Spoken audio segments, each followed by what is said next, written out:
Ah, greetings, noble viewer.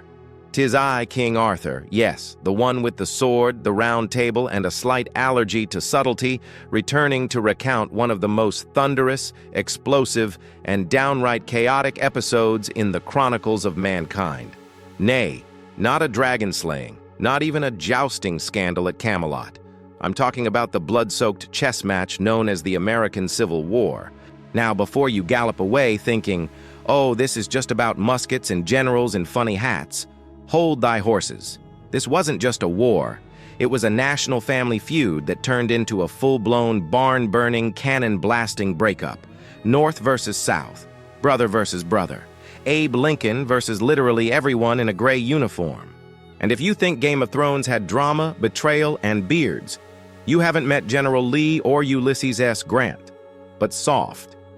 Before we plunge into this epic tale of cannonballs and contradictions, a humble request from your armored storyteller. If thou art enjoying this curious collision of history and humor, strike thy enchanted mouse upon the like sigil. Subscribe to join my noble order of curious minds and do comment below with your favorite historical disaster. The messier, the better. Now then, unsheathe your intellect, and onward we ride. The year is 1861.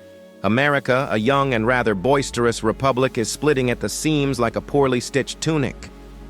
At the heart of the quarrel, slavery, an abhorrent institution that the industrial North wished to abolish, and the agrarian South clung to with the desperation of a barmaid gripping the last bottle of mead. 11 southern states, in a fit of dramatic flair, decided to pack their bags, write a strongly worded breakup letter, and secede from the Union. "We're our own country now," they cried, forming the Confederacy.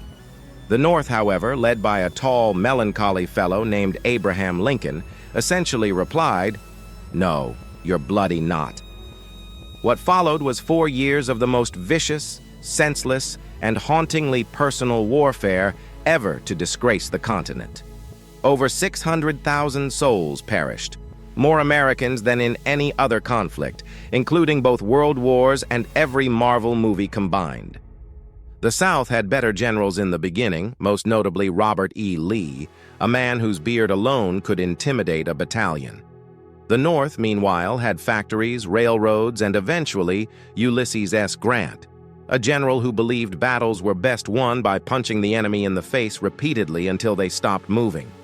Battles raged like wildfires. Antietam, Gettysburg, Bull Run. Names that sound like local taverns, but were in truth fields soaked in blood and cannon smoke. The war wasn't just fought with bullets and bayonets, but with ideas. The North saw a united future, one without human bondage. The South fought for a way of life, one built on cotton, pride, and oppression. And through it all stood Lincoln, with his stovepipe hat and somber gaze, writing speeches that read like scripture. The Gettysburg Address alone was 272 words of pure rhetorical sorcery. If he'd been a knight, I'd have made him Chancellor of Speeches. By 1865, the tide had turned. The North's might was too vast, the South too exhausted. General Lee surrendered at Appomattox, ending the war but leaving wounds that would fester for generations. Lincoln was assassinated mere days later, because apparently fate wasn't done being dramatic. So what did it all mean? Freedom, yes, but not instantly. The end of slavery didn't end racism. Reconstruction was a botched experiment. The scars remain etched in statues, flags, and bitter arguments at family dinners to this day. But it was, at its core, a painful reckoning. A nation looking in the mirror and not liking what it saw. And thus, dear viewers, ends our tale of a land at war with itself. A war where the bullets were real, but the battle over identity, equality, and unity continues to echo like a ghost through time.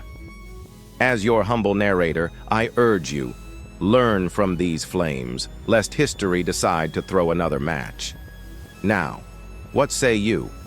Was the Civil War the moment America truly became one nation, or simply the start of a new, quieter conflict?